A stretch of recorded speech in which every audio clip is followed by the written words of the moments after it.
My husband is quite right. Real life is much better than dreams, as long as I have these keys to open so many treasures. Oh, I almost forgot.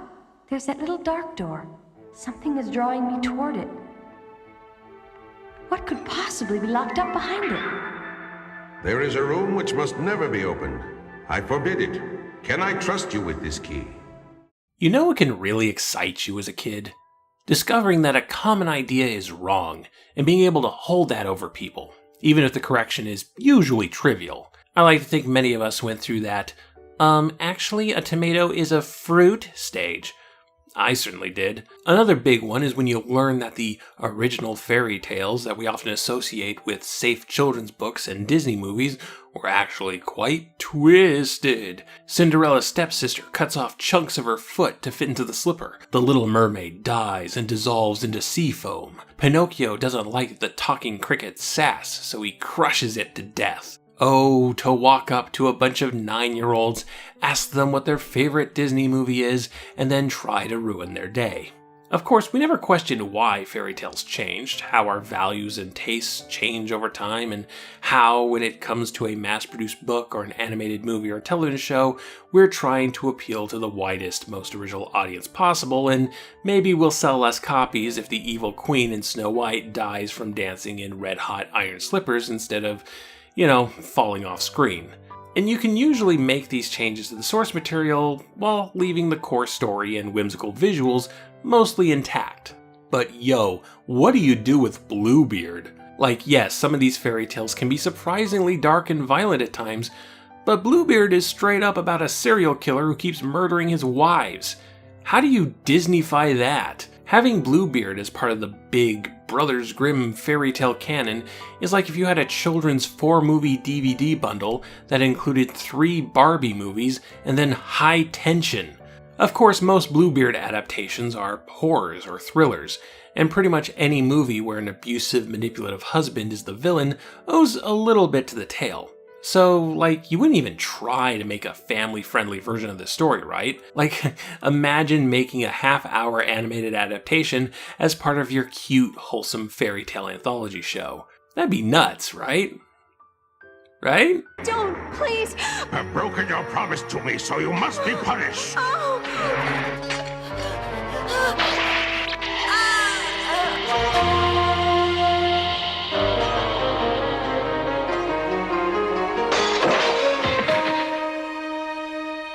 Bluebeard is the 16th episode of the first season of Grimm 名作劇場 known in English as Grimm's Fairy Tale Classics.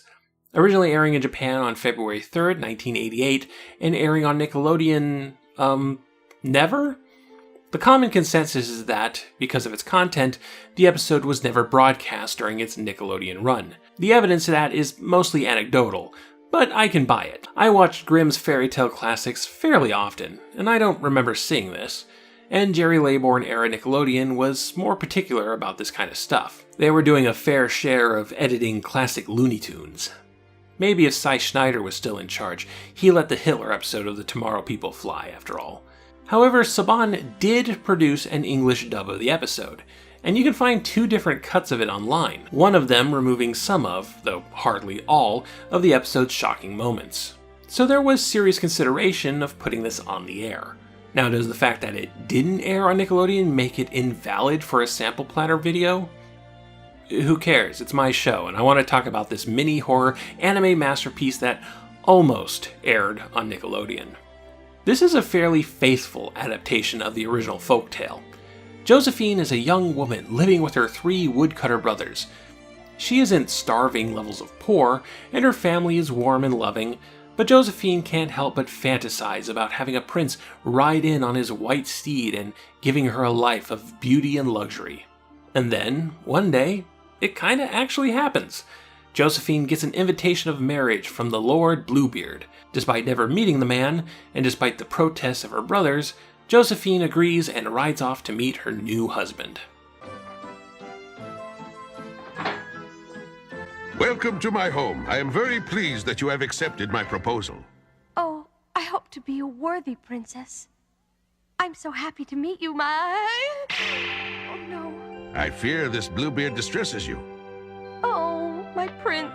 Do I seem that much different from what you expected? No. That's good. Then our marriage can take place as soon as I tell the servants to make the arrangements. Bluebeard seems pretty okay at first, gentle and generous, and he only has one hard rule: don't go into the basement. Josephine acclimates to her new wealth a bit too well, becoming snobby and selfish and demeaning around the staff. One day, Bluebeard announces he's leaving on a business trip and gives Josephine his ring of keys. You may enter any room in this mansion and enjoy the riches I have, but I forbid you to use this sparkly golden key to enter the basement. Don't do it. I'll know if you did it. Wink, wink, wink. So yeah, Josephine goes into the basement, and Japanese horror really does seem to hit differently, doesn't it? Less time spent on direct threats to one's livelihood, more time spent on atmosphere, on ambiguity, on body horror and decay. Broadly speaking, Western horror works in the certainties of the threat. The threat may be hidden, the threat may be supernatural, but it is often going for its victims directly. This man with the knife wants to kill you. This ghost wants to torture you. Even horror antagonists that bend reality are usually just doing it to make you feel weak and vulnerable for the kill. That's not universal, of course, but the predominant subgenre of Western horror is the slasher story.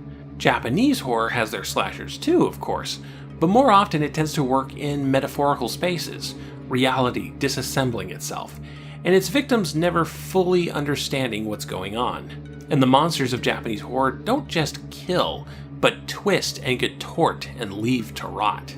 I'm now going to play this scene in full, because when Josephine goes into the basement, what she finds is pure Japanese horror.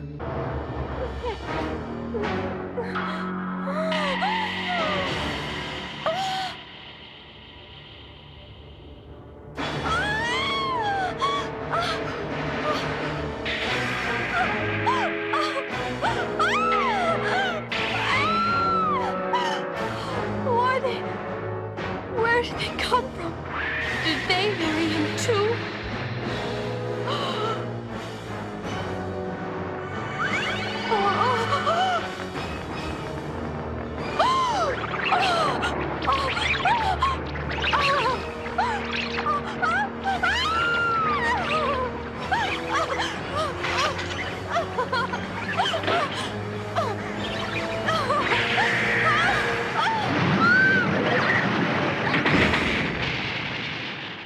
Bluebeard returns and immediately knows that Josephine disobeyed him, and like every other wife he has ever had, all hidden away in the basement, that means Josephine now has to die.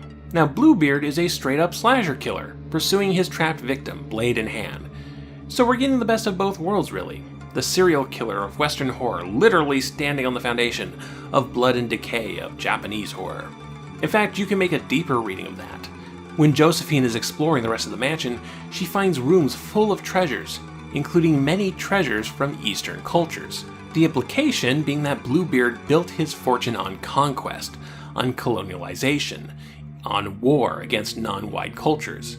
Now, while the story of Bluebeard is of French origin, and his ethnicity isn't mentioned in the original text, a popular stage adaptation in 1798 placed the story in Turkey, and made Bluebeard a Turkish despot. This turban and long beard image of the character stuck around for quite a while, making him an Orientalist villain. Again, none of that is in the text itself. Some people just read the words rich wife murderer and went, oh yeah, he totally wears a turban. The Grimm's fairy tale classic version opts for a Bluebeard modeled on King Henry VIII, another guy famous for killing a bunch of wives, but also a man who greatly expanded the power of royalty over the masses, often executing dissenters without trial. Do as I say, or die. This pulls the character away from Eastern Europe and solidifies him as a character of English Empire, royalty built on top of blood. As in the original text, Josephine is saved when her brothers arrive in the nick of time and kill Bluebeard. However, in the original text, this results in the girl inheriting Bluebeard's estate and continuing to be rich. Here in this version, all this wealth is seen as a corrupting force on Josephine, who goes from a sweet, innocent girl to a cold-hearted snob. Are you content with everything, Josephine? Dear, I am not at all happy with the way this meal is prepared. The food is fine. Servant, come here. This meat is not at all properly prepared. Bring me another plate at once and remove this one from the table. I am very sorry, madam. I will see to it that it is taken care of immediately. See that you do. And tell the cook that not only is this meat too tough for human consumption, but that we had the exact same food last night and I would like a more varied menu in the future. Riches, conquest, empire. This is the diet of monsters. Gold stained with blood. And so, in this version, the estate burns. The mansion becomes dust. The wealth disappears. And Josephine returns to a humble life. Now, I'm not exactly a Bluebeard connoisseur, but this just might be the best adaptation of the story ever. A chilling interpretation that takes all of the original tale's baggage and works it into an effective commentary, all the while scaring the crap out of you. Yeah, of course this wasn't going to air on Nickelodeon. Kids were getting traumatized by Clockman. Something actually scary like this would have wiped us out. I have no idea what it's doing as part of this children's anime. But if you have the constitution for it, and if you want an easy 20-odd minute film for your horror anime collection, the Bluebeard episode of Grimm's Fairy Tale Classics is very much worth checking out. As is the rest of the series, but for completely different reasons. But that's a discussion for another time. This was just a sample.